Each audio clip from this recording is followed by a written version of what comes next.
We're going to call the meeting to order. If I can ask you to please rise. I pledge Allegiance to the flag of the United States of America and to the republic for which it stands, one nation, under God, indivisible, with liberty and justice for all. Thank you. Number 2 on the agenda, approval of the agenda. If I can, please, under number 11, there's a couple of items that we need to add to the agenda that we need to talk about with regards to leave and that kind of stuff. So I'd like to add some things at the end of the agenda. Okay. With those revisions, or with that revision, can I I'll get make a motion. Fran, thank you. Second. Dave, thank you. We have a motion and a second. Any discussion? Hearing none. All those in favor? Aye. Those opposed? Thank you, passes. All right, number 3 on the agenda, open public forum. Anyone like to have an opportunity to express a concern or a piece of information with the city?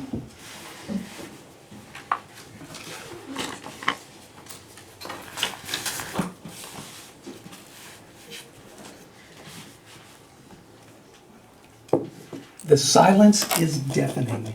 Does that mean that everybody wants to speak at once? Okay, that last offer, anybody want to have anything to say at this particular meeting? Excellent. All right, thank you again for that opportunity. We're going to move on to number 4 on the agenda, which is the consent agenda. Paul, if you would please. Sure. To approve the minutes of the January 27, 2015 council meeting as presented. Approval of Rise to the Top, Don't Stop 5K Run. It's for Saturday, August 22, 2015, co-sponsored by 3rd Street Brewhouse and FGHC Active, with the proceeds being donated to local charities. To approve the new amortization schedules dated December 31, 2014, refinancing the 2005 interfund loan, which was used to finance the Cold Spring Business Park infrastructure and Blue Heron Heights 2 projects. Comments, questions with regards to the consent agenda? Thank you. I'll make a motion on the agenda. Got a motion, thank you, Jan. Second. Dave, thank you. We have a motion and a second. I have some questions or some concerns with regard to letter C. So that's one of the things I'd like to move C down to number 11. So basically the consent agenda is just A and B. Jan, are you still okay with that? Okay? Dave, you still okay with that? Yeah. Any other questions or concerns, any other comments? All right, hearing none, all those in favor? Aye. All those opposed? Thank you, passes. Number 5, Planning Commission. Are we all here? Is there enough of the Planning Commission here to open up a meeting? 1, 2, 3. We have a quorum.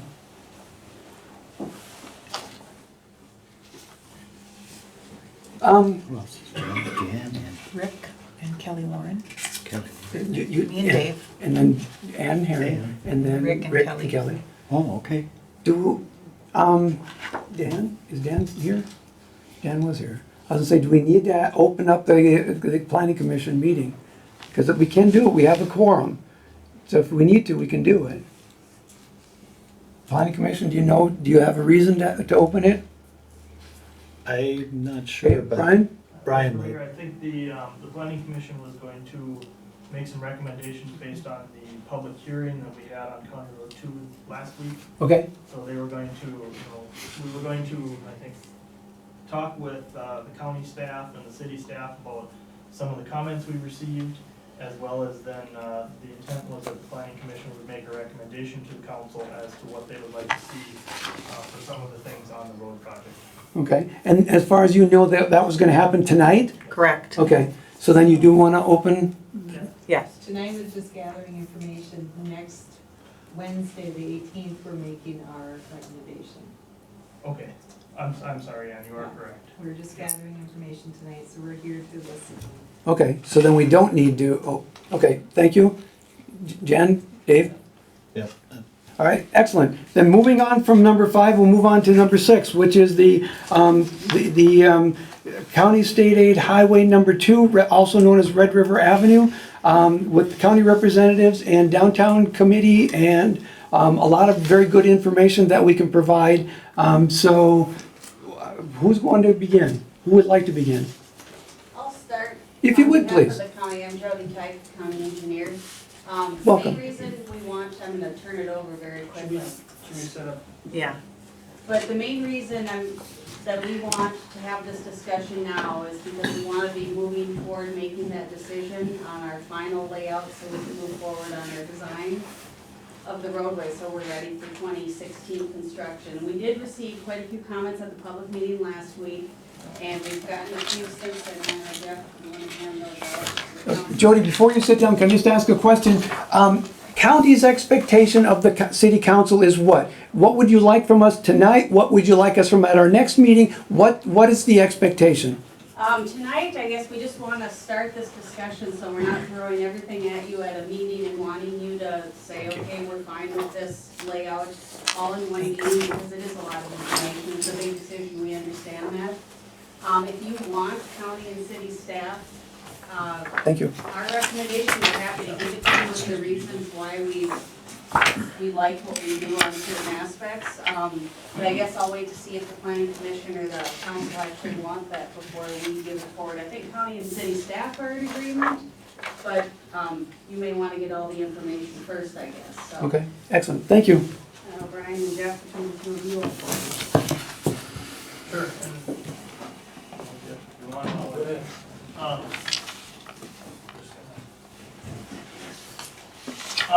What we have up here, I can fill the lights so you can see this a little better.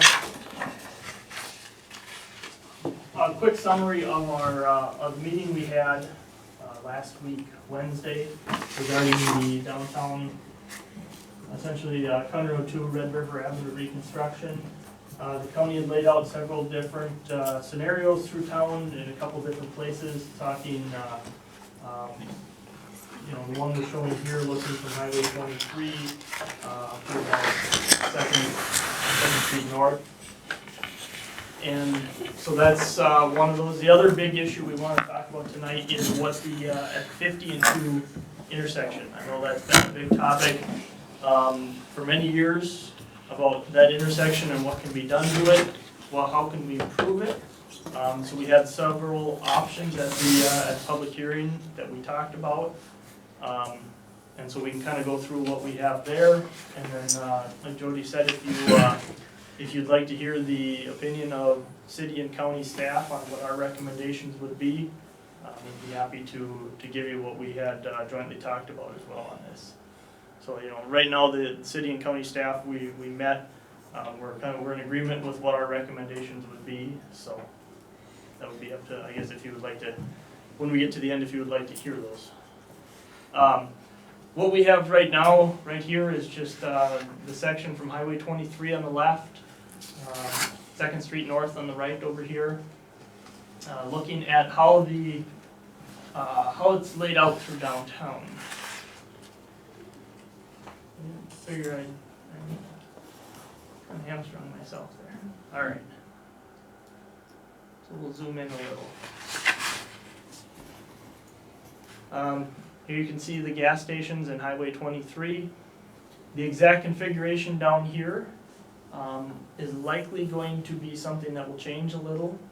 One of the big comments we heard at the meeting was the signal timing on the light at Highway 23 and the possibility of adding some protected left turns, some left turn arrows, because of the traffic that backs up and the congestion that happens here at the peak times. Jody has already said that she talked to the folks at MnDOT. Any changes here, because this is a Minnesota DOT signal, we have to be an approval on. She's talked with them. We're looking at probably early spring, once the roads are in better shape weather-wise. We'll be doing some turning counts up here, so someone will sit at the intersection. They'll actually record for an hour or two what are the vehicles doing, who's going straight, who's turning left, just to get a count on it. those sort of things help us to then determine, should there be a change to the signal system? And if there's a change to how the signal system is done, it might change how these lanes are configured. So, right now, the way this is laid out is that we would have we'd have some turn lane options through here. Here's the Rocori Trail. This is a little bit older aerial photo. Shows the railroad yet, but this is where the Rocori Trail is crossing. Coming up to First Street South, we'd have turn lane here, left turn lane. Through the downtown core area, we're calling that First Street South to First Street North. We also have turn lanes in here. Basically, you can see it'd be a 12-foot center left turn lane dedicated for, in this case, southbound to eastbound first, and here it would be northbound Red River to westbound Main Street, taking care of some of those issues that we have at the light there currently. We went a little further. We did also include turn lanes for First Street, a little shorter turn lane, reflecting that it's less traffic going down there. But I think from talking to some folks, it sounds like there is a number of vehicles that use this in order to pick up kids from St. Boniface School. So, and then transitioning down back to a regular roadway section with 2 driving lanes and 2 parking lanes.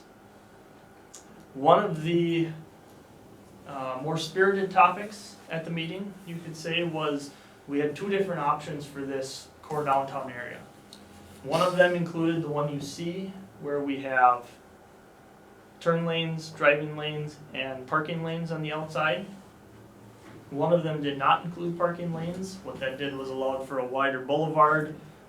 I know the downtown committee has been working for a long time on what we want to see downtown, or what they would like to see downtown for streetscaping, for amenities, for improvements, to make the downtown look nicer.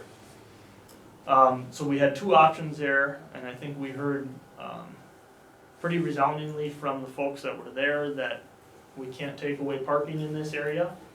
And that's good. That's why we presented 2 options. We want to be able to hear some of those opinions from folks. Sometimes we kind of put it at the 2 extremes of the parking and no parking, because that pulls out some of the comments. It makes people passionate about what we're doing, and that we want to hear what their issues are. So parking in this area was a big concern that we didn't take any away. So that's, I guess I'll interject our opinion as staff here is that we would agree with that we would go with the no parking. But that's ultimately a council decision here too. What's that? You said no parking. You said no parking, yeah. Excuse me, I meant to say parking. I don't mean to, sorry. With that, Brian, there would be the potential to lose a few parking spots, correct? There are going to be places by state statute that we cannot park. So there is, I think in these areas, because it would be, it's 20 feet back from a crosswalk or 30 feet back from a stop sign or a stoplight. Those are areas by law that we cannot put parking. There also will be probably some areas with transitions that might lose a little parking as well. So, but those are, so we'll do our best to maximize the parking that we have down here. So, like I said, that was one of the, probably elicited more comments than anything else, so. Going north here now, we would then transition into a smaller street section, a little more narrow, which would be 2 12-foot driving lanes and 2 10-foot parking lanes. I guess I should back up here. This section would actually allow the sidewalk to get about 2 feet wider. So we are gaining a little bit on where the road currently is. So it would give us just a little more room on the sidewalk to work with.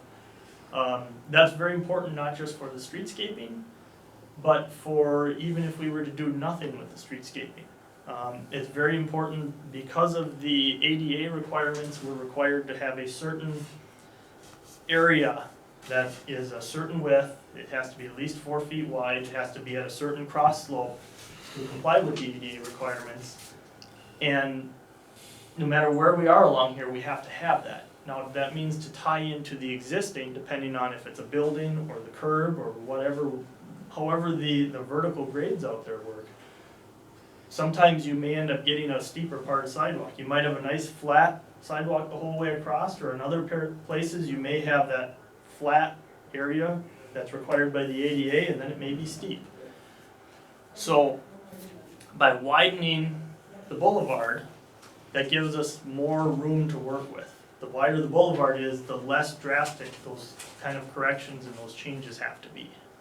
So, anywhere we can widen the boulevard is a good deal, especially in the core downtown area. So by widening it by those 2 feet, is that coming out of the road space narrower than Yes. what we have now? Yes, we're fixed on the right of way. The right of way through there is 80 feet, and we're actually very lucky that we have 80 feet through here. Most city streets are only 66. If we only had 66 feet of right of way, this would be a whole lot different discussion. So we have a nice wide right of way, but those are our constraints at either side. So we have to work within that 80 feet.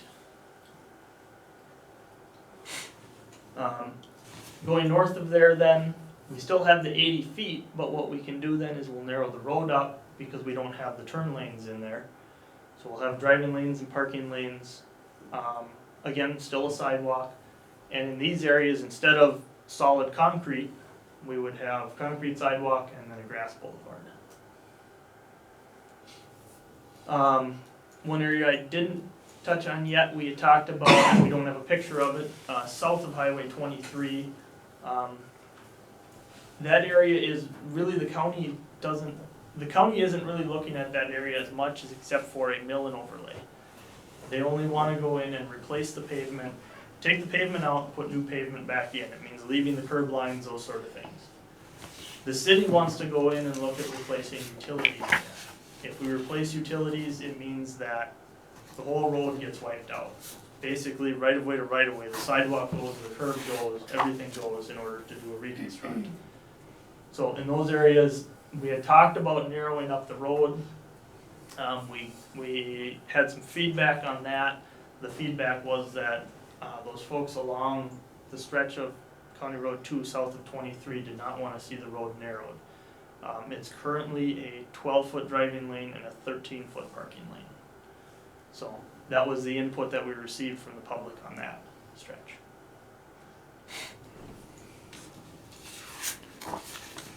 All right, so jumping around a little, we're back at this 2nd Street North here. Now north of here is where we have a couple of options that we presented. The county had come up with 3 different options for the 50 and 2 intersection. So this one you can see is just a curve. This is very similar to what's in there currently. I know that the configuration up there currently sometimes doesn't make a lot of sense.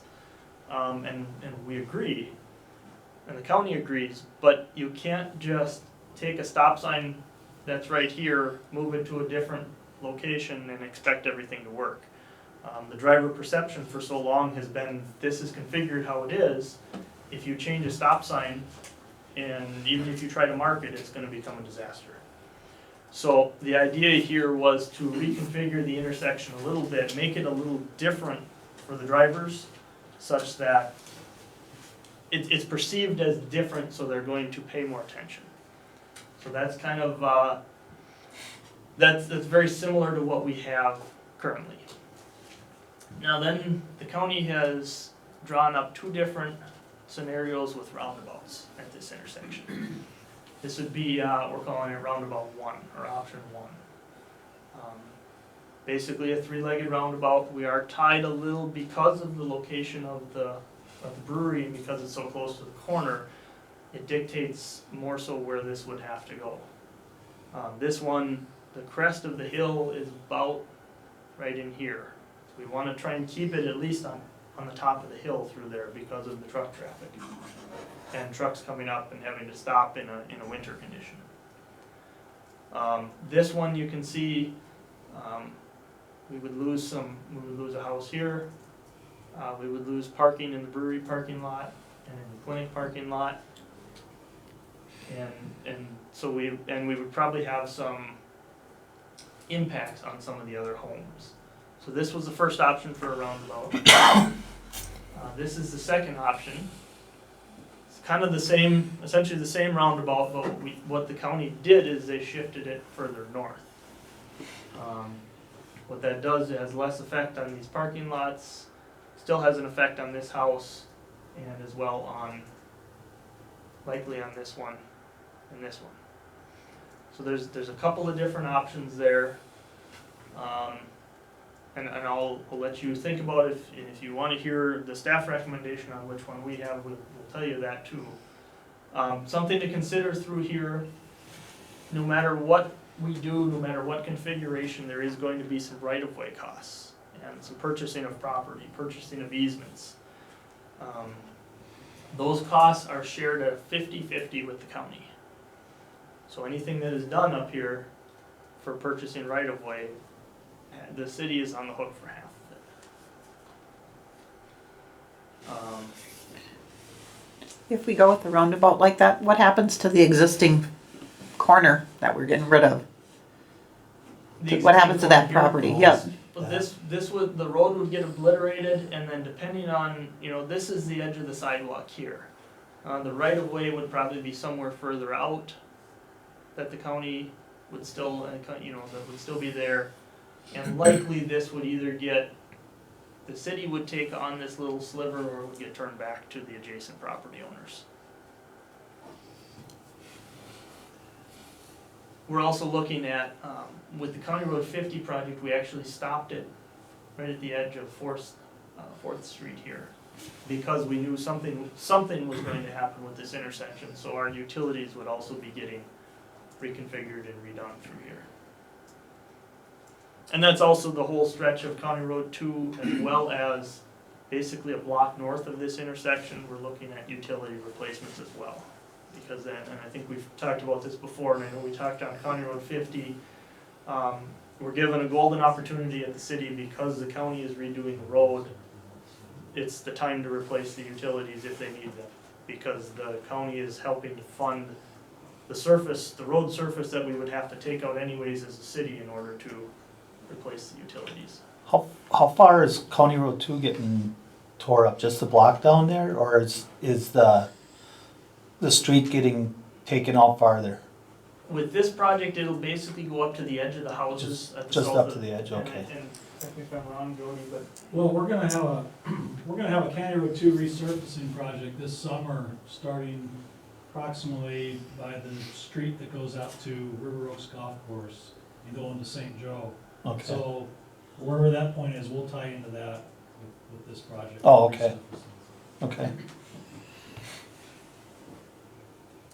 Brian, could you go back to option 1 again? yes.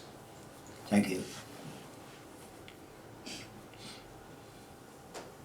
Some of the issues with taking parking in here is we would have to find other places to put that parking, because we do require parking of these businesses. And so that's also something that would have to be considered with these, is where would you, any parking that's taken away, where do you replace it? With the safety of the roundabout too, with that incline, is that a concern? The closer it is to the incline, the safety of it? The Or further, I think the further we can keep it away from the incline, the better. Further on top of the hill, for the truck traffic through there. And these are designed for trucks going through, and we have, if you're interested, I can show you we have in the design program, you can actually pick the truck you want and drive it through here and see how it works. And that's part of how the county, when they design this, they actually drive a truck through here, through the program, to see how it works. And this little orange ring on the inside of the roundabout, that's actually, we call it the truck apron. It looks like a sidewalk on the inside. There's a curb, it's higher, there's a curb goes up to it. This is designed for the back wheels of the trailer to go on. It's a thickened concrete, and so a lot of times people say, well, the trucks are driving in the roundabout. Well, it's designed that way in order to keep the size of it smaller. If we had to design for the biggest truck to stay in its own lane, these things would be huge. So that's part of the design in these. do we know what the average length of the truck is? I mean, the majority of the trucks are running to the distribution center. Do we know what kind of the average size truck is from there? 53 feet. 53-foot trailer? That's the biggest they can make. And I would assume That's what Al designed. that's what he's designed. Can you go to that first one, that T road? Yeah. I just want to see how much property gets, that's what I'm after, is how much property if we're in it for half. I was just seeing what the purchasing was on that to the other two. Well, there's at least one total take on that one still in relocation, and there are a couple of partial, strip There's takes out. from adjacent properties as well. That one is a large property though, and there's no house there, right? There's a house right here. Yeah, but I Yeah, mean, the there's no next house one right to here. it, that's, The house is right to the right of his finger Yeah. there. Here's the house. And then there's a house here. If you, right where that you're pointing there, Brian, what's that blue line straight up? The straight up, keep going all the way up to the new yellow. What's that blue line right there that you're on? This would be, I think, his sidewalk. The blue is the existing features that are in the that Okay. are actually there. So I'm guessing it's a sidewalk or something. Maybe this might be the edge of the house. Yeah, that's right. And keep in mind, this picture is at a little bit of an angle too. okay, you can go back to your other one again if you want. Thanks. Brian, at the meeting at the other building, and since that time, we've heard some comments with regards to crossing the street and pedestrian safety, that kind of stuff. Would you do me a favor, go through the 3 different options and tell us where they would cross, how they would cross, the advantages of one versus the other? Sure. Pedestrian crossings, and I'll zoom in just a little bit here so we can see it better. Pedestrian crossings, we have a crosswalk here, here, and here, just kind of where we've drawn them in the typical edges of your intersection. Anyone coming north along County Road 2 on the east side and wanting to say get over to the school, they're going to have to take one of these 2 crosswalks, and they're going to have to. The difficulty here is that you have 2-lane traffic and you don't have a stop condition anymore for County Road 2. So these cars are going to be coming through here at their 30 miles an hour, and you have to watch both lanes, and you have to also kind of watch this little curve here. Watch for around that. So that would be, you would either cross here or here and then here. And those are just crosswalks, there's no light signals No or? signals, no Okay. lights, it would be simply a crosswalk. You would have a stop sign on County Road 50, but that would be all. So just a typical crosswalk across County Road 2. Is the crosswalk below the hill for the brewery, that one is remaining? Intended to stay in place. yeah. Okay. If we look at this, both roundabouts are essentially the same, so we'll just pick this one here. Anyone coming up along this side, you have a couple of different options. And so, for example, if you're going to the school, the best option is you keep walking around here, walk around the outside of the roundabout, and you come to this crosswalk. Now, the advantage of the roundabout and the pedestrian safety is that you have this center island. Essentially, the pedestrian has a refuge island here. So you only have to look one direction. You look to your left to see if there's nobody coming. You walk across to the island. You can then look to see if there's anybody coming from the other direction. Cross over to the west side. The other advantage is that you only have half of the distance to cross in each movement. You don't have to look at traffic from both ways and then try and cross the entire road width. You only have to cross half of it. The other advantage to one like this, or to the roundabout, is that drivers are now approaching this and they know it's something different. It's something that's alerting them that they need to pay attention.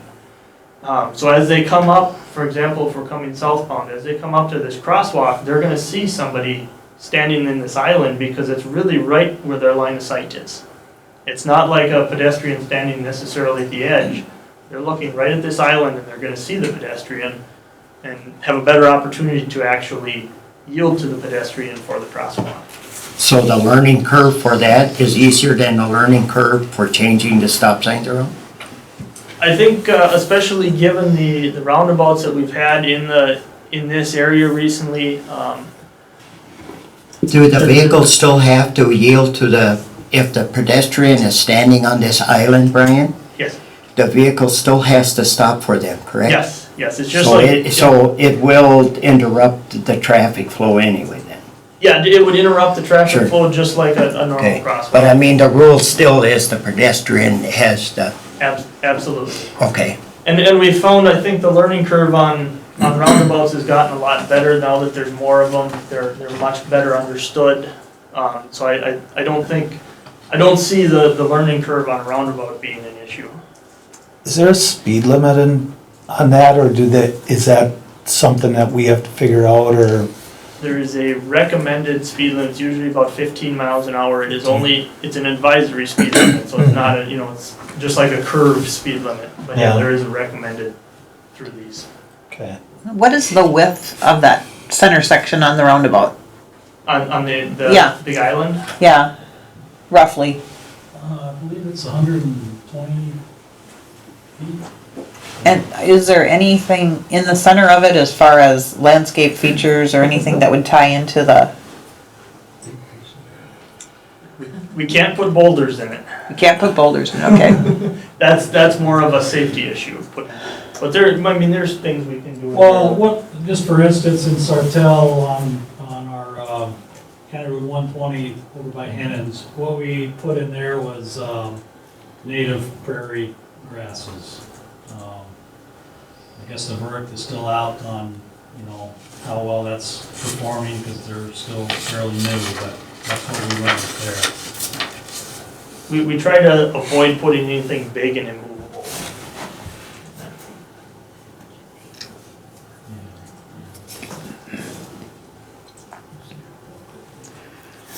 Brian, a school bus driver asked me this question. It's after school, and the school bus is coming down 50 and gets to the roundabout, and because the kids are coming through as well, the school bus driver said, I'm never gonna be able to get out onto the right-of-way, I'm never gonna get in there, this is not gonna work for a school bus. If you would, please, I mean, that was their question, but I think it could be made a more general question.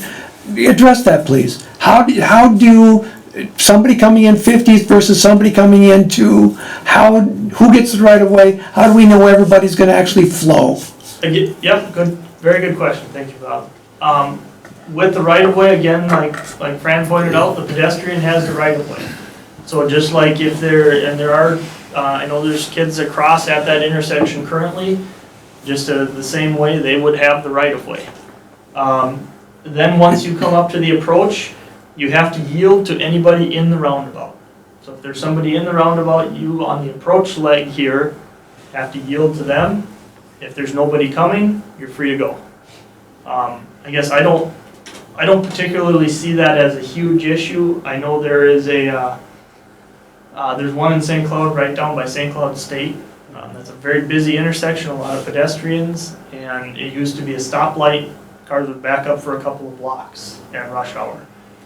When I've been through there lately, at rush hour, I'm lucky if there's 2-3 cars ahead of me. The movement in those, once people are used to them, they flow very, very well. I don't see that. I understand the concern, but I don't see it as being an issue.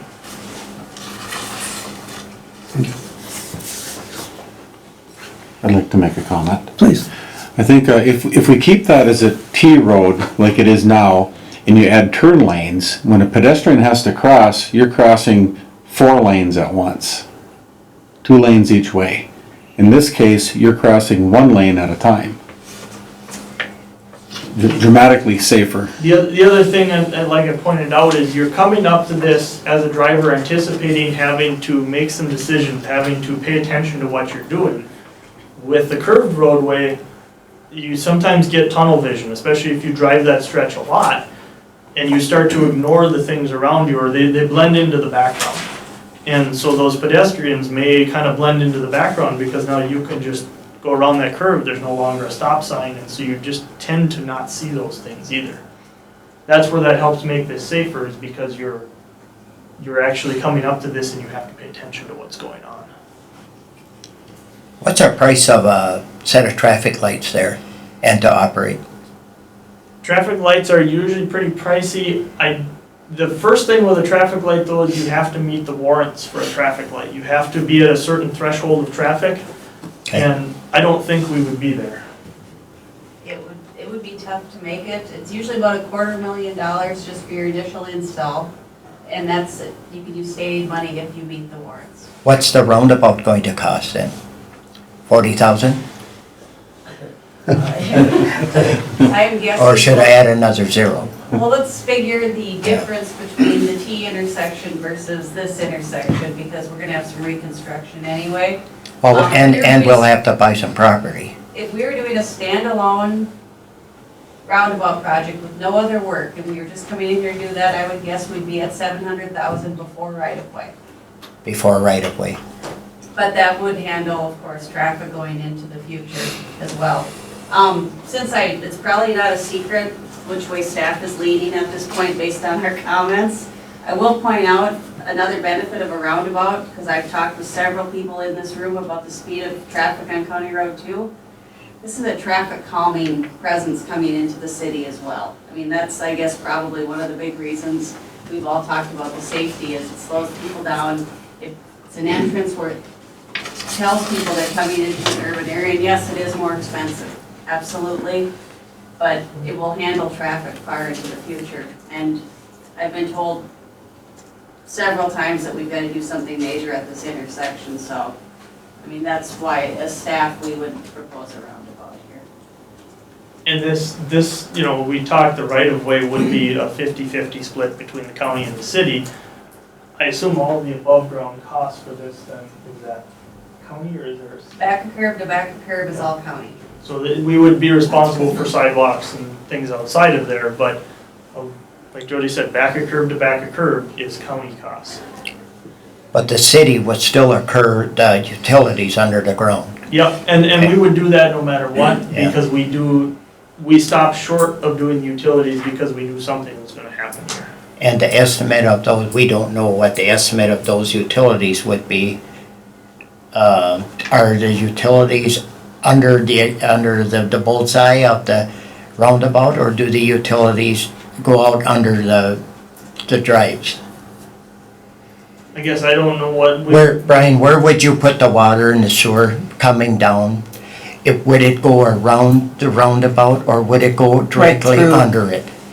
I don't think it really matters a whole lot, what did you guys see? I mean, I'm going by repairing it, then you would have to dig up Access to it, yeah. you would have to tear up the roundabout? Or does utilities go, Follow the roadway so you don't have to tear up Right. the island. Well, and I think it's probably cheaper to tear up the island than it would be to tear up the roadway, because this is just plantings in the middle. So it would actually be cheaper in there to dig that up. And to get way, I mean, to avoid any roadway in the future, you would have to go quite a ways outside of there. So in all likelihood, we would probably pick the best configuration through here and work with that.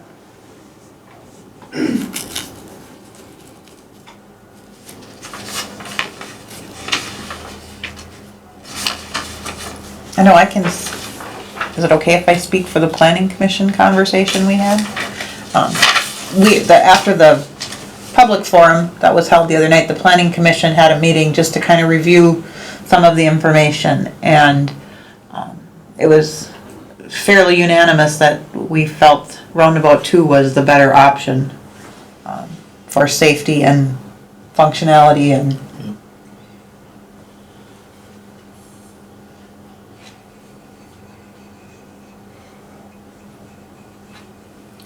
If I can ask the council, can you think of any other comments that we heard the other night, that you've heard since then, that now that we have the staff here, that we can ask those questions and we can get those concerns addressed? Can you think of anything else that we would like to ask?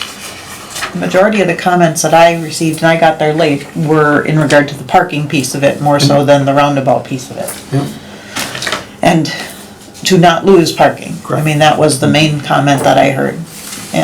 And to not narrow the roads. Oh, and not to narrow the road.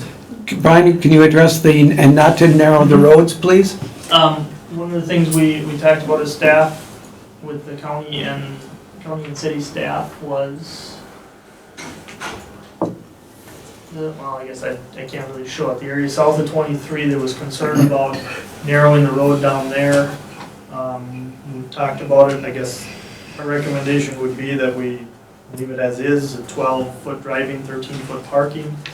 Also recognizing down there that there's less opportunities for bicyclists to use other routes. And I should preface that, that's something that had been talked about at the downtown committee. Initially, bike lanes were talked about on road through this section too, but it just got to be there was too much on the road. And it was also a safety concern with the high traffic and putting a bike lane between the driving and the parking lane. So ultimately the downtown committee said, let's encourage bicyclists to use other parallel roads in downtown. Because, you know, especially for your family biker, your kids, your teenagers, your families that are going to use this, they aren't going to want to bike down this thoroughfare. South of 23, we recognize there aren't as many other routes for that. So based on the comments we received at the meeting, folks really didn't want to see that narrowed up, as well as to recognize that there might be some more bicyclists on there. That stretch we had talked about keeping the same, basically putting back what's there.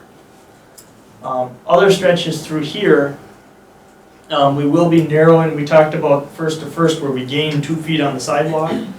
That basically, we are narrowing the road up a little. To preface that, the road as it sits right in front of City Hall here is, for the configuration we have now with 2 driving lanes and 2 parking lanes, is way too wide. It's confusing, especially for folks who are from out of town who aren't familiar with it. They see this wide road and they start driving it as a 4-lane. So it's way wider than the standard dictates. Now, we aren't going to end up narrowing it that much just because we are adding that other turn lane in there. We're adding a whole nother lane of travel. And so we'd have the turn lane, driving lanes, parking lanes, and then we get that 2 feet back on either side to help us with that boulevard, give us a little more room for a boulevard in the downtown area. The other stretches through here, I don't know exactly in or out what it's doing for sure. I think we might be coming in with it a little. These stretches become a little more convoluted, especially depending on what happens at the intersection here. The possibility of maybe we have to add another turn lane here. Maybe there might have to be another lane. So those are things we have to look at. This section we had talked about, we wouldn't really want parking on anyways. Nobody parks there currently. We all said that would be, no one would park there because they know it's a terrible place to park. Is that labeled as a no parking now? I don't think so. It is, but I think it's pretty obvious to anybody that drives it, you don't want to park in that section. This section here, we would, from 2nd Street South, the 1st Street South, we have some turn lanes, but we'd have that similar section to downtown where we would narrow that road that little bit, but we would still have parking. We'd give us a little more room for boulevards in there. 1st Street to 1st Street, we kind of talked about bringing the road in a little, but we still have that nice turn lane, drive lane, parking configuration. At the intersections, we would, obviously not have parking there. From 1st to 2nd, we would actually narrow the road up a little bit from what it is existing, but it would give us the 2 driving lanes, a 12-foot, 12-foot, 10-foot parking, and it would give us more room for boulevard. Likely the sidewalk would be back towards the right-of-way, and that would give us a wider grass boulevard in there. And that's also an advantage when you maintain a boulevard. The wider it is, the better it is for grass to grow in it. It just makes it a lot easier to maintain, more place for snow storage, those sort of things. So trying to keep our road functional and as well maximize the boulevard. And would that width carry forward then up to the roundabout? That width would carry up to the roundabout, and then at the roundabout, Basically from about this point right here at the driveway for, this would be the driveway just north of the brew house, the current brew house isn't shown. From this point to the north would be no parking. What are the plans for the bridge, for that Brewery Creek Bridge? Really, the box culvert itself is in very good shape. Is it? Yep, so there would be no plans to change anything there. Then focus back on Main Street. Main Street no longer after that will be a truck route then? Is all truck route gonna be traffic down 23 and then up to? Is Main Street, or can we make Main Street that it isn't a truck route anymore? Is that possible? I think currently it's a county road from here Yes. to about the bridge, so we cannot restrict trucks on it. Okay, Depending on exactly what happens with here, the talk has been that this gets turned back to the city. If it's a city road, then we can prohibit trucks on it, or, other than deliveries, those sort of things. I think we would encourage. so when that truck comes up Main Street, takes a right, it's going to enter to the farthest lane right, so it's gonna eat up those 2 lanes to clear back again? Is that how, where that left turning lane, will the truck enter that to make the turn? And then go back into the right lane again because they're too long? To I've been swing around watching. that far. And I've been, so is it going to sometimes eat up the left turn if we leave that a truck road? I think we would want to encourage any trucks other than local deliveries to use Highway 23 and the county road, and then if this is a city road, we can prohibit trucks on here. Because So to run a 53-foot truck through here would probably be problematic. So when we want to do Main Street, we would have to go through this again with the county, and they're going to put their thing up there for us, how Main Street should be? Main Street, the way that the I mean, county. that's coming next, after this project, correct? Correct. Yeah. We're looking at Main Street in 2017. 2017. The way the county is proposing is that this Main Street would actually get turned back to the city. All So right. that wouldn't have to be to the county standards on Main Street. It would be to our city. Then we could pull the truck traffic out. Yes. Okay. And right now it's county from that intersection to the bridge? Just shy of the bridge to about the old Spiel Hardware. So the street then past, that's no longer county then, correct? Up the hill? Past the State Bank, No, this is not. This that's is not county anymore. What does start county is right here at First Street South, County Road 158 starts right here, heads out to the Granite Company. Oh, okay.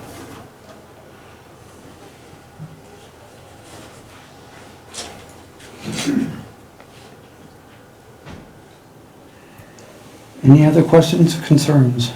Nope, there are some people here that were at the meeting. Do we want to ask them if they have any? We can, but I just want to make sure that we all No, I'm good. got it? Okay, we can't see you, I know you can see us. I can put the but- lights back on.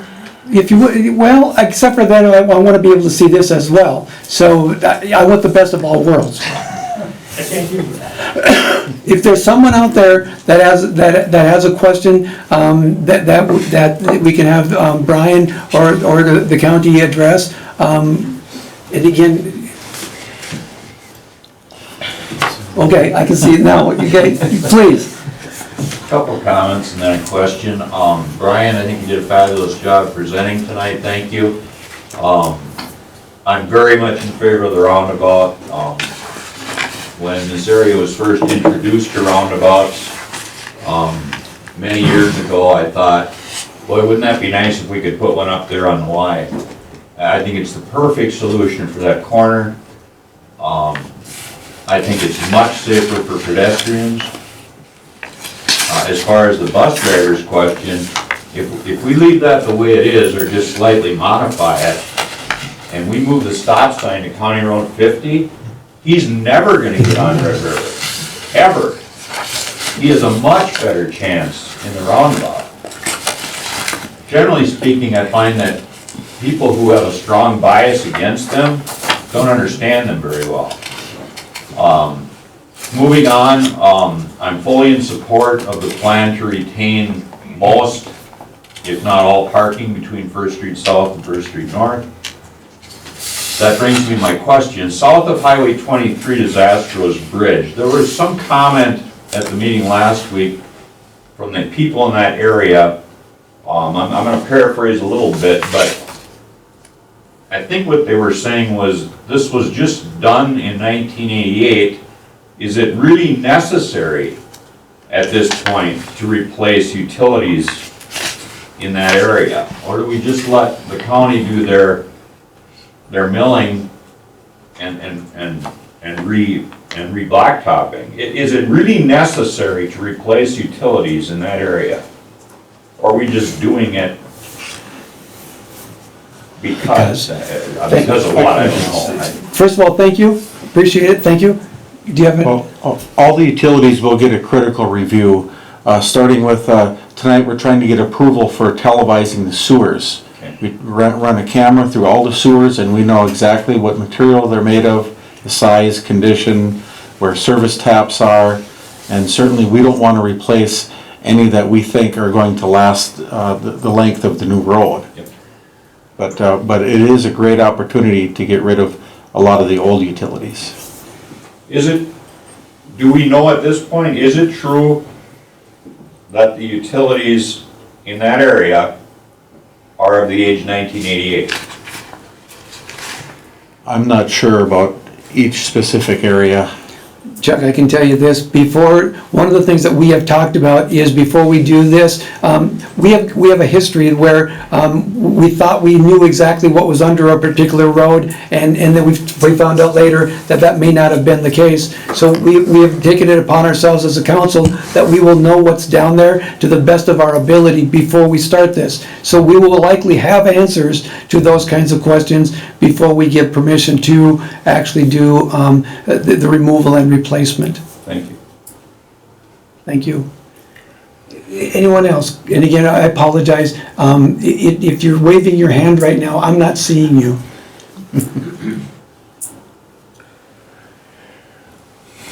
Okay, then if nobody else has anything else, Jody and the county staff, you said that you would be, if we asked you, you would give us your preference. I believe we're asking you. Well, Brian, we met with Brian before the meeting, and we all discussed those options as Brian presented them tonight. And as far as the roundabout goes, obviously the two options have their advantages and disadvantages each, but I think we tend to favor the one further to the north. We definitely favor in the downtown First Street to First Street. We definitely favor the option with the 10-foot parking and the 3 12-foot lanes and narrowing or widening the sidewalk from I think it's 9 feet now to approximately 11 feet. So giving us that extra width that Brian talked about that we need for our ADA transitions. The intersection at 23, we'll do some turning movement counts, probably do that in April sometime. And we'll turn those over to MnDOT and see what the recommendation is on the configuration of either putting in a dedicated left turn lane or leaving that as it is. And then south of 23, like Brian said, we were just planning to do a mill and resurface down there, so we kind of left that up to the city to decide what they wanted to do with either wider sidewalks and a narrower street, or that is, I think we would defer to the city on what they wanted to do there. So between First Street North and the roundabout, that area in there, it just makes sense that once you get traffic coming into town through the roundabout, to try to keep that narrowed up so that people know exactly where they're supposed to be driving. And instead of having, too wide of a shoulder where people are trying to pass on the right and doing all that. So that area will be narrower just because of the fact that there won't be a dedicated left turn lane. So in our recommendation. as Brian discussed it. Thank you. So I think the county and city staff are pretty much in agreement on what we're looking at. Thank you. Brian, concur? Yeah, we've been working very closely with the county to get to the point we're at, so big thank you as well to the county for the help and the efforts that they've put into this. So. Excellent. What's the next action for I was us? just gonna say, so what's next? At the next council meeting, we have to say yes to a configuration? Is that what the expectation is? We would like that, and then I can reiterate it a little bit tonight, but as part of that action, we'd like to go through our cost participation policy one more time, and that's, of course, 50% of the right-of-way costs. The city would pay for everything outside of the back of curb, but then they'd also pay for any city utility upgrades or replacements within the road. Storm sewer costs are divided based on MnDOT hydraulics determination, and that's typically based on how much of the water's coming from outside of the right-of-way versus inside county right-of-way. Typically, unless we're doing some massive storm sewer upgrades outside of our road project, extending the limits, the maximum a city can pay is about, I believe, 45%. And usually with smaller cities, they're a little bit more kind to the city than they are to the county when they make their determination. But we send that to an outside independent party. Basically, they check our calculations as well, but then they give us that determination. Got that? Got that? Okay. Just a question to the county. Do you know of grants or other available sources such as Albany used in their project? Was it rural development grant? Was it something like that? Or unless, are you talking about Trunk Highway 238 through Albany? Yeah. That might have been their local participation. It's like a local initiative project is what they call it. And the city wanted to take over that project because it was their downtown and under MnDOT scrutiny, obviously, but then MnDOT participates in a certain percentage because it is, of course, their trunk highway. So, but other cities have gotten some rural development grants, and you probably know 1,000 times more than I do about that, Brian. Some of the issues we run into is that the median income in Cold Spring is too high to qualify for a lot of those grants. And the remaining improvements, the city improvements, are gonna fall under our assessment policy. Correct. Anything else? Okay. Yes. And like you reiterated, we'd be looking at the next meeting, the council, looking for the council to give some direction to the county so that they can start working on their design for the project, as well as we'll be meeting with the planning commission ahead of the next council meeting, and then hopefully the planning will be able to provide the council a recommendation as well. Just to make sure I'm clear, so Ann or somebody was talking about the planning commission is going to have another meeting. Is that going to be before? Wednesday, Yes. February 18th. And that's, that'll be before? The week before. Perfect, perfect. And then the downtown council committee, they'll meet and they'll have their recommendations and everything, so we'll hear that also before we make our determination? I think we're trying to look at the recommendations for downtown and the recommendations for the county separately. Really, what the council recommends for the county, for the geometrics, for the layout of the road. Correct. is That's really what we're going talking. to have more, that will have an effect on the downtown committee, the streetscaping. So they are they are intertwined in the project, but I think they're also, from your perspective, probably two separate decisions. Well, and that's what I was saying, but if they had input as far as what they wanted to see, and again, not as far as streetscape goes, but as far as design things go, if they had some input, will you be meeting and will you have that input for us before next council meeting? Yeah, I know the downtown committee is going to be meeting at the next planning commission to Okay. present their ideas. Okay. So they will also be able to have some input into what the Okay, planning perfect, commission recommends. perfect. Jan or Dave, yep? I just had a question on a technicality. Because this was published as a joint planning commission council meeting, do we have to open the planning commission meeting and close it because that was how it was published?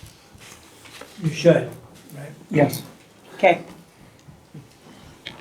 Okay, so Brian, now can you turn up the lights for us, please? Thank you. Okay, so there are three of you here for the planning commission, so we can address that in just a minute if you would. But again, is there anything more that we can ask of the county before we, again, thank you.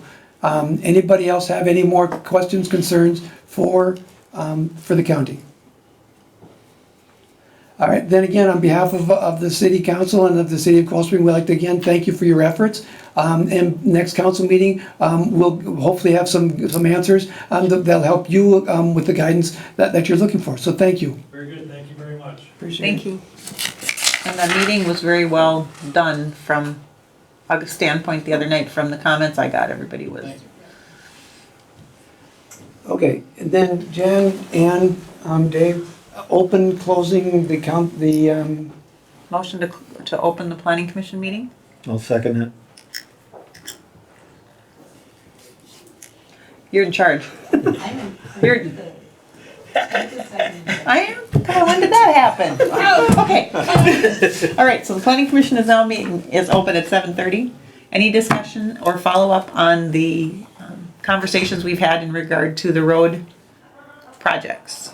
Nope, none. All right, no comments? Would anyone like to make a motion to adjourn the planning commission meeting? I will make that motion. All right, planning commission meeting adjourned, 7:31 PM. excellent. Thank you. Thank you. Jen, well done. Yeah. All right, ladies and gentlemen, we're on item number 8 of the agenda. And on my agenda, that says Public Works Director's Report, Paul Hessian. I will claim that. First, we have to approve the low bid for televising all sewer pipes on the Casatu Red River Avenue project. I expected several bids and we didn't actually get any by our due date.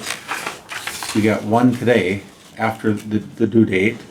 So we could postpone till the next council meeting, but that makes for a pretty tight timeline for engineering.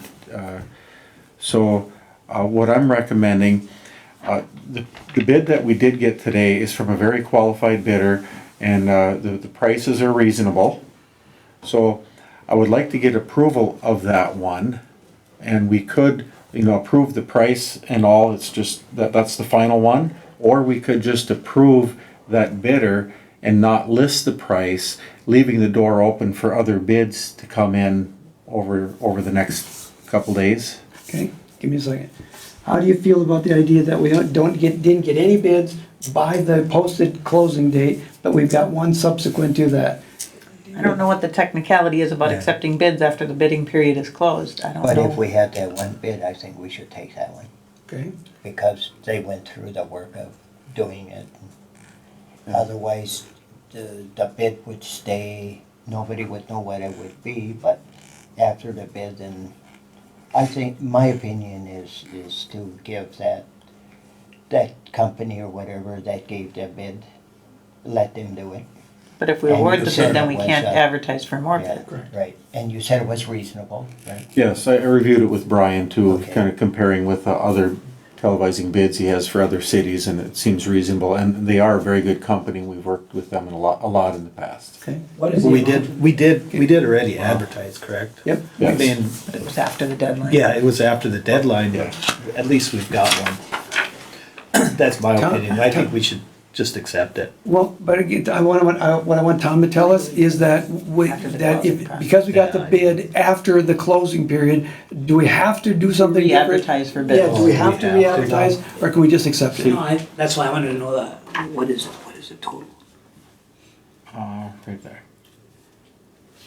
Okay, you don't have to re-advertise, because the bid's low enough that it Okay. doesn't trigger that. Just if we don't accept this, the problem is time. We'd like to get them televising so we can get those results to engineering. If we have to, we'll wait. Just to clarify, that televising, that includes south of Highway 23 as well? Yes. So the 1980, whatever? Yeah. Okay. So you think that it's good, Tom says that it's good, should we just, somebody want to just make a motion so we go that route? I can do that. Fran made a motion, thank you. Anybody want to second that? I'll second, but I'm curious to know what the approximate price range is. Oh, excellent. So we have a motion and a second. Any discussion? Jen, excellent. She'd like to know approximately Well, what, if we're gonna approve that contract, then we don't have to say approximate, I guess we'll give the exact, Okay. right? Well, it's $27,775.50, but then, in addition to that, there could be root cutting. If there are a lot of roots to cut, well, that is additional charge. And they have that as an hourly rate, so I it's remember controlled. that from our last one. and can you just clarify for me? So that's televising what from where to where? Okay, it's televising from the bridge, coming all the way across Highway 23 up to the new roundabout we're gonna have, and then going up Highway 2 to the end of the homes that are on the left side. Yep. If you go further than that, like past high school, there aren't any pipes in that street. They just kind of cross. Okay. So it'd be televising that section of pipe all the way through, and then also where there's a street crossing, we want to televise about 60 feet out on each street, so we know everything that's in the right-of-way for the Red River Avenue project, and also televise all the private laterals. We would televise every one of them where some private connection is coming in, a household, a business. We would, from the sewer main, they could send out a lateral camera, televise that pipe at least to the right-of-way. And then for an extra $20, the homeowner can have it televised right up to their house. Okay, So- just stop for a second. To the edge of the right of way. What's the edge of the right of way? Well, the right-of-way is typically barely past the sidewalk, Okay. on the homeowner, property owner side of the sidewalk. And when you get right downtown, for the businesses, they're right up to the right-of-way. Then we're televising right to their foundation. Okay. So, and for those who are set back away, some of the homes, $20 is a really reasonable price to learn what's happening in the rest of your pipe. We're dealing with one customer now who has a real regret when the street was torn up and he didn't replace his. Because if you replace a pipe when the street is torn up anyway, it's cheaper. Okay, if there was a person that had a property along Red River and they wanted more information, at the next meeting or the meeting after that, we will provide more information Yes. about how to get in touch and how to do more. Excellent. Yes. And they will all get a letter, right? Yes. That they can Okay, request. okay, Do excellent. we So need we have to disclose the name also? we have to disclose the name as well? You should, yes. Okay. Infratech. Okay, say it again? Infratech. Infratech. Okay, we have a motion and a second. Any more discussion? Hearing none, all those in favor? Aye. Those opposed? Thank you, motion passes. What else you got for us? A well update. We do have an approved contract now to drill. It's the Joe and Marion Fraley property down Greystone Road. So far, we drilled one hole, and the results are reasonable. It's just a 2-inch observation hole. So if the geology looks bad, we would just simply seal it. And the geology looks quite favorable. There's a lot of clay on top, protecting the water from any above ground activities. It protects the water from contamination. But there was only about 10 feet of coarse sand and gravel for water holding capacity. We're hoping for more than that for our big wells. And it's a little hard to tell because above it there's several feet of really fine sands too, which can help bring water, but at a much slower rate. At any rate, it's just one hole. We need to drill multiple holes on that property before we claim to know much.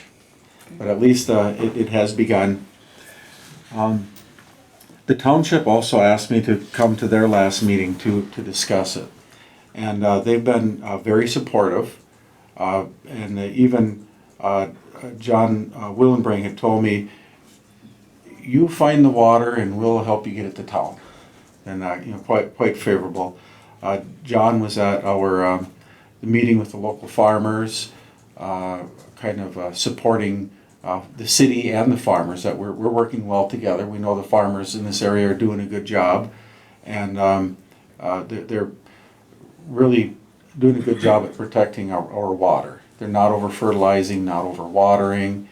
And he was at the meeting that we had with the attorneys, both Tom and Fraley's attorney, and the Department of Health and Soil and Water Conservation District, Department of Ag, Bridget Shard for zoning, Dan Crone. And any rate, I just had to get everybody together with all the answers for these two attorneys so that all questions are answered. And it turned out very good. And there too, John spoke for us that you've been good neighbors, and he recommends approval. However, they did want me to express to the council their concern about discussions about annexations. Okay, we'll get to that, we'll get that in a little bit, but thank you for that. Okay? That's the well update? Yes. Anything on 8C? I don't have an other. Okay, excellent. Any questions for Paul? Okay, thank you. Item number 9 on the agenda, City Engineer Brian. Mr. Mayor and Council, little update on Second Avenue crossing is that we have no update. We're still waiting on the railroad. I have an update on it. Good. Go for it, Tom. I received an email from Mr. Schwinghammer yesterday, and he said that he believed the railroad would approve the temporary construction easement and the roadway easement on Friday. Then they will mail it to the city, and then there's a 20-day review period in which the city gets to review the legal descriptions, and they're using our legal descriptions that Dan Cohn provided. And if we approve because they sign the documents conveying them. And once we approve it, then we can move in and start work. So we can approve it in well less than those 20 days. Okay. As soon as I get that, I will fast email it to the city and to Dan Crone and to Brian, so. Excellent. So. Excellent, thank you for that, that's good news. And we're all set that when we have permission, we can actually go ahead and put in some sort of a temporary road so people can get through? Thank you. Everything's in place. The insurance Excellent, is in place. excellent, excellent, thank you. Tom, thank you, thank you. So we did have good news. We do. Yes. And I'm also on Second Avenue. I started pulling the plans and specs together for the project this spring or this summer. We'll probably end up bidding the Second Avenue connection and the 14th Avenue connection together because they're both a smaller project. So I'm pulling those together so that in anticipation of when we did have approval from the railroad, that those can go out to bid and start getting prices on those. Excellent, thank you. Otherwise, Second Ave or CASA 2, I think you've probably gotten most of what was in my my report. So, if there's any other questions on it, I'd be happy to answer them. Dave, Jan, Brian, anything else? Oh, okay. Thank you. Number 10, list of bills and additions. Approve payment of the accounts payable according to the list and supplemental list presented by city staff. I'll motion. Thank you, Fran. Thank you, Jan. Motion and a second. Any discussion? Hearing none. All those in favor? Aye. Opposed? Excellent. Thank you very much. Number 11. Tom, hang on. This is where I need you. First thing on number 11. As you know, we've had an employee request FMLA leave. And so just a quick report. Tom, if you would just tell us what we need to know with regards to the employee and the leave. I prepared a memo to the mayor and council, and the first thing on this matter is that the council should approve the 30-day leave. I have reviewed the request, it fully complies with the FMLA law. As I explained in the memo, that is confidential information, and under the law, supervisors are not to see that. It's supposed to be a human resource specialist. So when you're dealing with the top administrator, it's always somewhat difficult with a public body. So the mayor has reviewed it, we've approved it, but the council now has to ratify that approval because it's for more than 5 days. It's for a 30-day FMLA leave. So that would be the first thing on the agenda, is to approve the FMLA leave pursuant to the Cold Spring city policy. And just, so- And that's an unpaid leave. okay, should we do that right now? And my understanding is that the reason we're approving it now is because of the way the Cold Spring, and The way your policy reads. that's why we're doing it. Right, Okay. anything over 5 days then has to be approved by the council, so. Motion to approve the leave. I'll make that motion. We have a motion, thank you, Dave. Questions later. Okay, I'll second it then. So we have a motion and a second. Question? How long is this going to last, the leave? It's a 30-day leave, What do we do after 30 days? okay?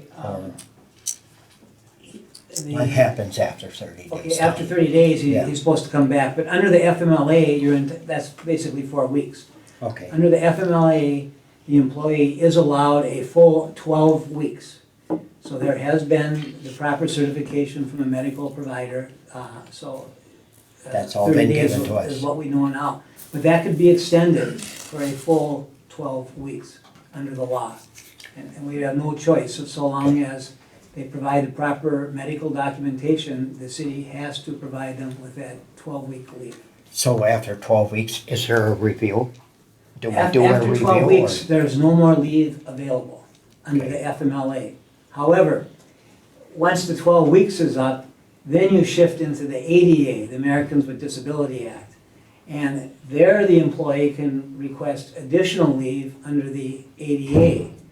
However, the whole process of reviewing and granting additional leave under the ADA is different than the process we go through under the FMLA. So at that point, the employee has to provide medical information to the council would have to review it. That meeting under the Minnesota Data Practice Act would have to be closed because medical information is private, confidential information. So that's the big picture. We have no idea whether this leave will extend beyond 30 days or 12 weeks. We simply don't know at this point. But what we're approving of tonight then is Just just a 30 30-day days. leave, And it's unpaid. unpaid, right? All right, Any- I'm okay with that. Any, Jen, Dave? Okay, and hearing no more questions, all those in favor? Aye. Opposed? Thank you, motion passes. Thank you. The next piece. Okay, the next piece is there's been a request that this leave be paid. Is that correct, Mayor? That is correct. Okay, so there have been a number of questions that were submitted to me by the mayor and the council. And my memo addresses those questions. So should I just go through it? Please, please. The first question is, should it be an open or closed meeting? It should be an open meeting. We cannot discuss medical information, but we certainly, it is an open meeting with respect to the request for a paid leave. Is that understood? Okay. So the next thing I did is I just simply outlined the relevant sections of the Cold Spring Family Medical Leave Policy. And under that policy, a leave has to be granted, you can have up to 12 weeks. The policy makes it very clear that it's unpaid leave. However, the employee can use unused sick pay, for the days that he has sick pay available. And they can also use vacation pay. So that's available. I have no idea how much available sick pay is available to this employee. But the employee is requesting unpaid leave. Now, the policy is very, very clear that in Cold Spring, FMLA leaves are unpaid leave, as they are in every employer that I work for. So the next question I had from one of the council members is, what is the past history of leaves with respect to the city of Cold Spring? And I'm relying on staff on this, but in the past 10 years, there have been 6 leaves. And in each case, the leaves have been unpaid. There's been no history of paying someone who's on a leave. Any questions on that? No. Okay, the next item I addressed is, I asked staff, do we have a short-term disability policy? And the city does have a short-term disability policy. And for a person on FMLA leave, that policy would kick in after 8 continuous days of FMLA leave. And that policy pays up to 2/3 of the salary, up to a maximum amount of $1,200 a week, depending on what the wages are. So the city has addressed that issue in terms of trying to alleviate hardship for employees that have to go on leave. And from what I understand from staff is that of those past 6 leaves, all the employees took advantage of that disability policy. So, any questions on that? And the disability policy gets paid by the insurance company, right? Well, the disability, the policy itself is paid by the city. By the city. And then the claims. The benefits of the policy are paid by the insurance company. You're not self-insured anymore. You do have a policy with, Lincoln Lincoln National. National. yeah. Okay. Okay, then the next question that was asked is whether the city would be setting, no, let me rephrase it. If the city would grant a paid leave in this instance, would it be setting a policy or precedent? And I just want to point out that the city has already addressed this by providing insurance coverage, I mean short-term disability. However, to answer the question specifically, such an action would not necessarily create a binding precedent which would force the city to grant other employees such reimbursement. So if you would want to, you could do it. However, if you would do it, there are some issues that you better be aware of because it would create some problems. The first one is that many employees would see this as treating various classes of employees differently when the policy on leaves is meant to treat all classes of employees the same way. And that's the whole purpose of your leave policy is you have a general leave policy that treats everyone the same way. Firemen, city staff. So that's the purpose of the policy. So their employees would see that you're treating some classes of employees differently than others, and that can cause morale problems. The second issue is it would increase the likelihood of future discrimination claims.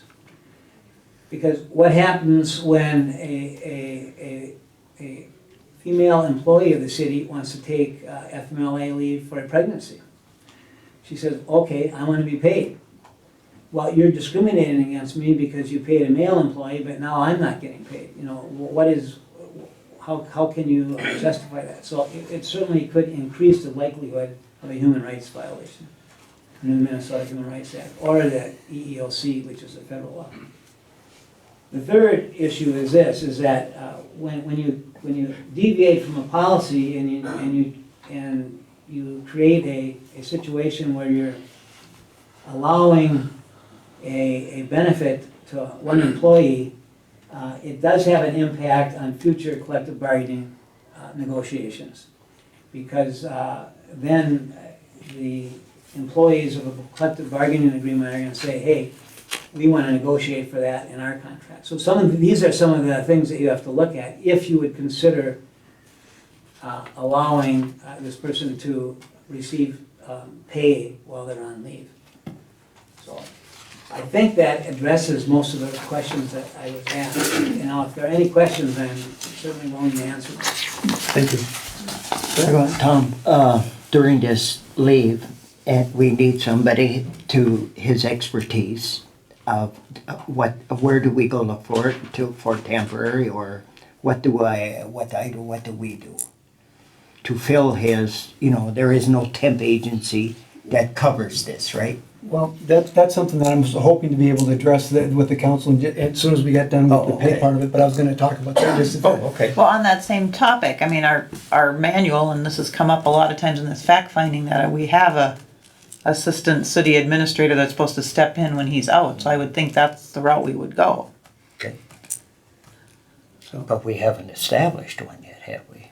He was supposed to have done that, right? No, Get us I mean, a that's, second in place. well, but that's, the way it's in our manual now is the finance director is, Oh, because okay. every time something didn't get done, he pointed to the job description that said she was acting Okay. city administrator when he wasn't in his Please position. hang on to that, we're gonna go right back to that in just a second. Okay. That's the compensation piece of it, if you're okay.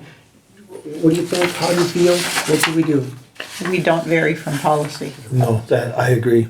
So basically what we're saying is have staff talk, check into what's already available and make sure that everybody's aware of that, but that's as far as we go? Unpaid. It's an unpaid, It's unpaid. It's it's unpaid FMLA Yeah. under our Absolutely. policy. I agree. No exception. Okay? Right. Do we want to make a motion to clarify that? Or do we want to just say that we're just, Fred just looks at. I mean, I'll make the yes. motion, I'll just, I- that we follow the county's policy that Yeah, it's and I'll unpaid. second that. That's the way we can do it. Jen made a motion, Dave's made the second. Thank you, both of you, each of you. Any more discussion with regard to that? Anything else we need to clarify, Tom? Well, you know, this memo I prepared, there's two sentences, if someone requests this memo, there's two sentences in there that I will want redacted, because I made some comments about medical issues, and so that would have to be redacted. So I just want to make it very clear, this is not for public dissemination. If someone requests it, then it's got to go through city staff, and we will redact it and provide it to them. Okay, thank you for that. We have a motion and a second. Any more questions or comments with regards to the motion? And the motion is simply that we're going to follow city policy. Hearing no concerns or questions, all those in favor? Aye. Those opposed? Thank you, passes. Thank you. All right, you can hang on, just in case we need you yet. Okay, now let's talk about the replacement, the interim person. Jen, I think I heard you say that you believe that there's a policy already in place that addresses who that person is to be?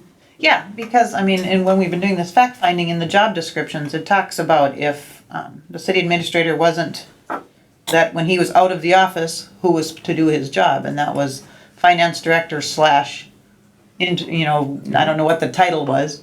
And so everything's kind of fallen on her up till this point when he hasn't been available, so.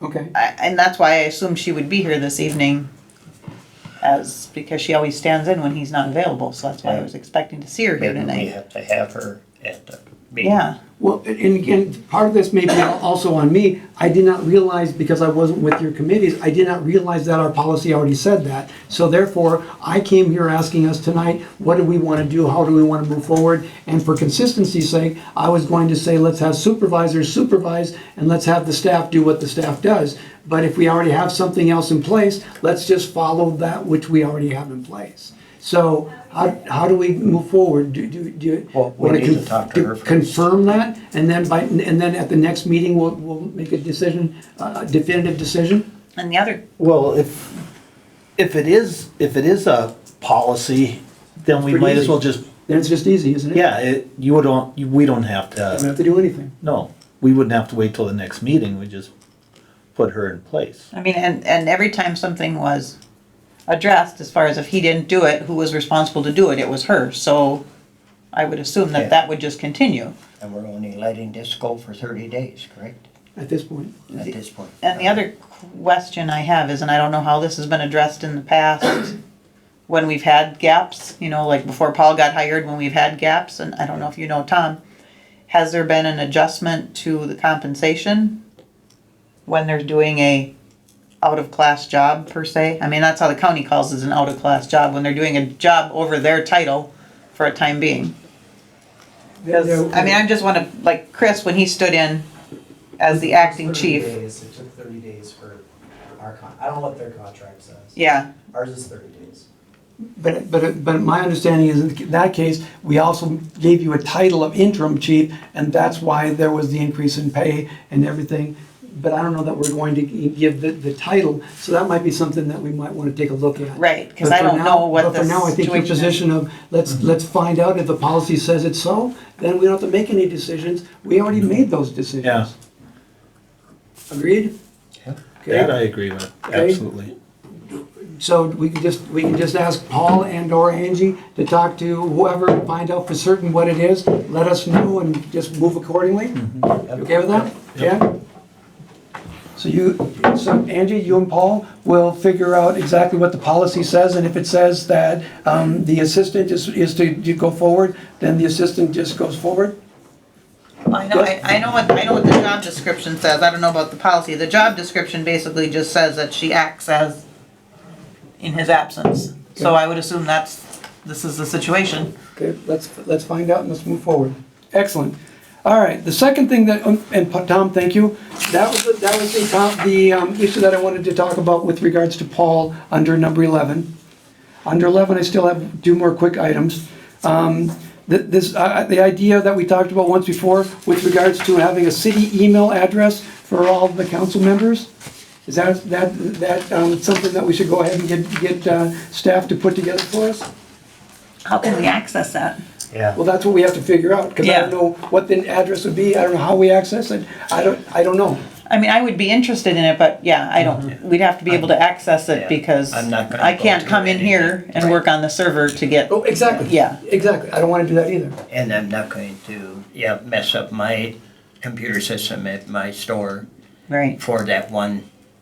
And I grant that too. And I'm sure there's pros and Yep. cons to it. Yep. So, yeah, I would definitely look into it, but I can't comment on yes or no. Let's see what it takes. I would like to see it happen if we can, yeah.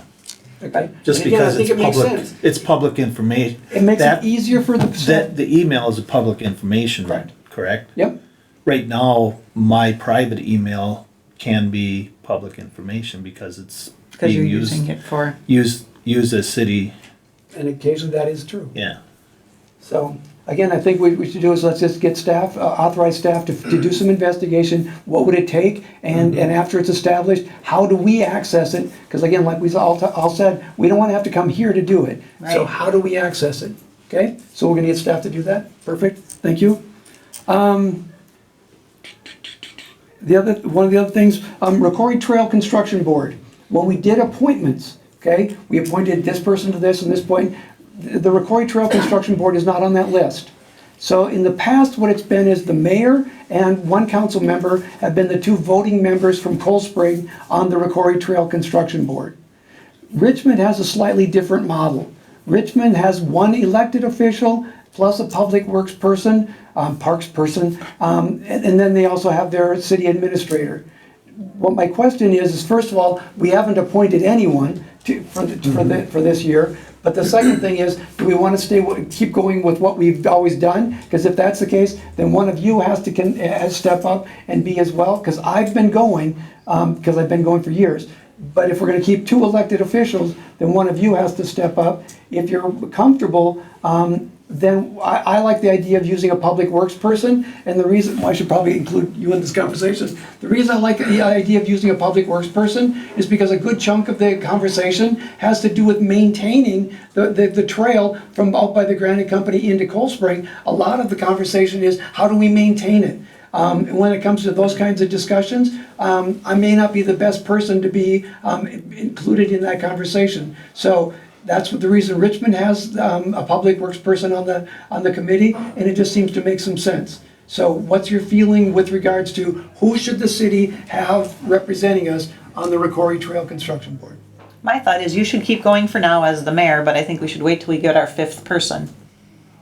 To see, maybe there's somebody there that has a strong interest in being involved in that. I agree with Jan. Makes some sense?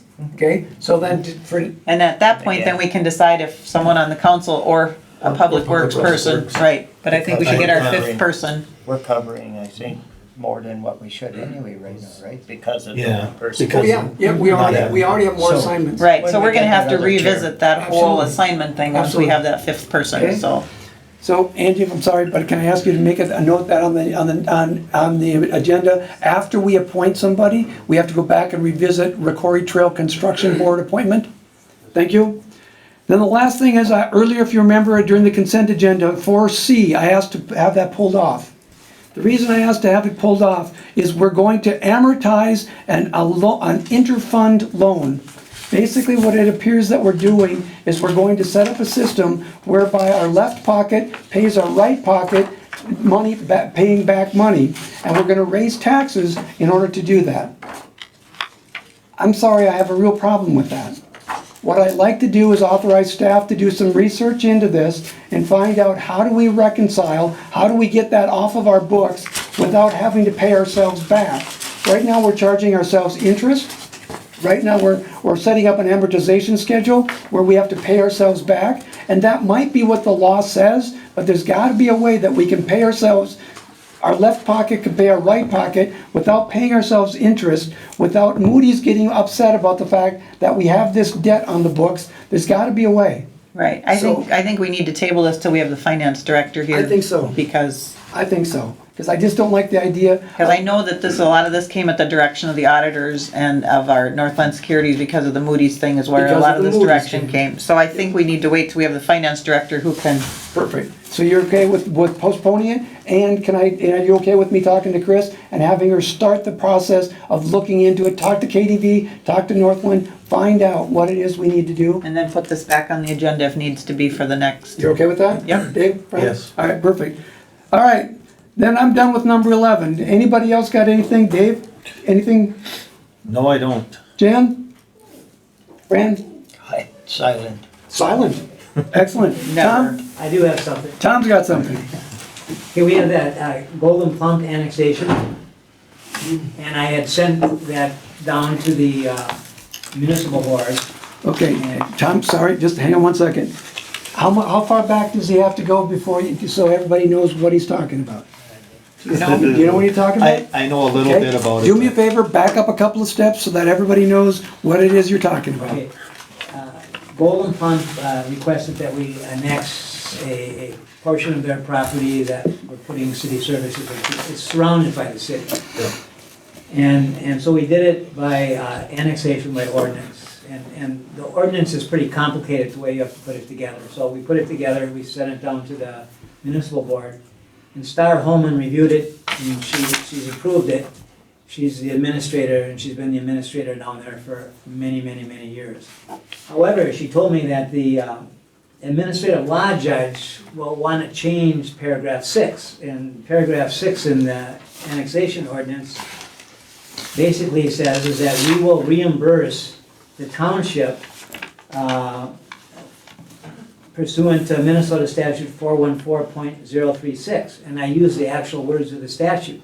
Well, under the statute, we don't have to reimburse them anything as far as I can see, because they haven't made any expenses or incurred any expenses for the maintenance of that land.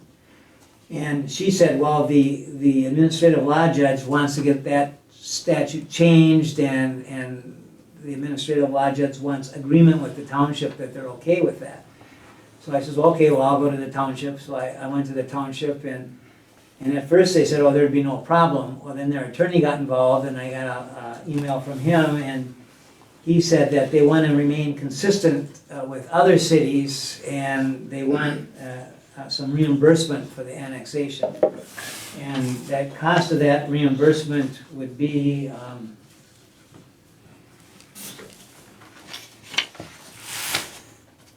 $4,314. So I wrote an email to Paul Hedlund on January 15 about this, and I said we could go two different ways. I could push the administrative law judge to approve it because what we've done is correct, but obviously the township isn't going to like that. And I said the second thing is that the mayor in his vision for the city has stated that he wants to have annexation discussions with the township. So before we make a decision, which way do you want me to go? Do you want me to push it? But that's going to create some hard feelings with the township. Or do you want to have me pay it, or do you want to discuss it with the township a little bit? So that's the issue. Okay. And all I can say is that is not uncommon. When you enter into annexation agreements with townships, there's usually some type of reimbursement plan when you annex land. And the reimbursement plan can be different amounts of money for differing categories of property. And is that reimbursement based on a cost or some type of a hard number, or? There is based on a formula, which I don't know if makes a lot of sense. It's $200 an acre. But isn't that, Tom, didn't we used to do that, like when we gave them 75% 1 year, 50, Right. and then 25, and then, And that's the other way they do it too. They have That's the two other way different they do it. Proposals, yeah. okay. And again, if I might, what Jan's reading right now is something that I got from Tom, that was going back and forth between Heidi and the township and the law judge and everything. And basically it says two options, one being $200 an acre, and that works out to 4,000 whatever. The other option is so much percent 1 year, a different percent the next year, a different percent the next year, and it's a declining number for, I want to say it's 7 or 8 years. But if you do that number, what it basically works out to is almost 4 times, for whatever the 1 year amount is, it's almost 4 times that amount, but it's over a number of years. So we have different choices, different options, and my understanding is that those 2 different options were actually proposed by the attorney for the township, so we would have choices as far as I can read, and we can ask Tom about it, but I believe we have options. If we decide we want to go with some form of compensation, there are 2 options that the township has used in the past, and so that's why they're recommending or suggesting those now. So we could do one of those, we could do neither of those. My question first though is, what do you think? Should Tom just keep going? Or should we actually stop and back up and see what, check into different compensation possibilities? What was our agreement when we started all this? There is no agreement, that's the point, there's no agreement with the township. Okay, And it was just because the administrative law judge wants some agreement on that paragraph, but as I read the statute, we don't have to do that under the annexation by ordinance. So, so this conversation never came up with the township during the process? no, My understanding from what I talked to Paul about this some time ago, Paul said that in conversations with the township said, under the circumstances, where it is, what it is, all of that, we might have a different opinion on a different parcel at a different time, but with this parcel at this time, we really don't have any objection. So again, it's a different scenario, but now we have different parties looking at it, and because we have different parties looking at it, we have a different take on it. So again, there isn't anything set on Okay. this parcel. So we hadn't done an agreement with the township before this all got Nope. squared we've done away? annexation by ordinances here before, and there hasn't been a problem. We're running into an administrative law judge that, I did one recently for St. Joseph where both the township and the city agreed to it. I mean, we both agreed, we both sent in the proposed order, and we got something back that we both attorneys kind of, well, this is odd. I mean, she had made some comments about it, so obviously we're dealing with a judge that has her own opinions on this, so. Doing the legislative part of it instead of the judicial part of it? Right. This is not negotiable then, these 2 things then, right? Well, I think you could sit down with the township. Maybe the best thing to do would be to, the city council, sit down with the township and say, hey, you know, we think this is a little excessive. Now, Paul, what is the acreage of that other lot that you want to annex? I don't know, it's certainly less than an acre. Okay, so that would be, The well site? yeah, No, it's somebody, it's an individual that wanted. that would be, see, that would be $200. So I mean, we're not talking a lot of money here. So, I mean, it's not even worth fighting on that one. Here's my suggestion, and again, please talk to me about this. Here's my suggestion. I definitely want the police contract back again. Will this make a difference? I don't know. I can't say that it will, and I can't say that it won't, and I'm definitely not gonna look into the audience and beg for a response from somebody from the audience. What I'm saying is, that's the negotiations, that's what we're gonna have to do. We also are going to try to annex other parcels of land because it makes sense.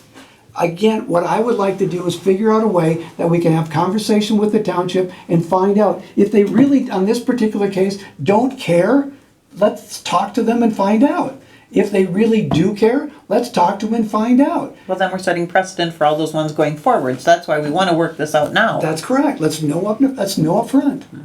That's what I would suggest. Too bad it wasn't done a long time ago. Wouldn't have been nice, wouldn't it? Would have been, yes. But now we're in a situation where we need to move forward. Tom's right. Legally, but just because legally we're on the good foundings doesn't necessarily mean that we're gonna get this done quickly. So what would you like to do? Dave? I mean, to grab it and run, I don't like that idea. No, I don't I don't either. either. If we never wanted to talk to him again, You're right. then I don't mind it. I think to sit down and talk to the township and find out what their take is and see once Yeah. if we can negotiate something. Yeah. Well, because like I I said, would like to talk to I think so too. Yeah. And I think it would be just a good, yeah. I think that's. And then because we we, need a- because we, I mean, yeah. we do, And we we need wanna a work good together, topic. that's the Yeah. idea, so we wanna make sure we do this Okay, an but we can- amicable, but we can- amicable way. But we can only have two of us.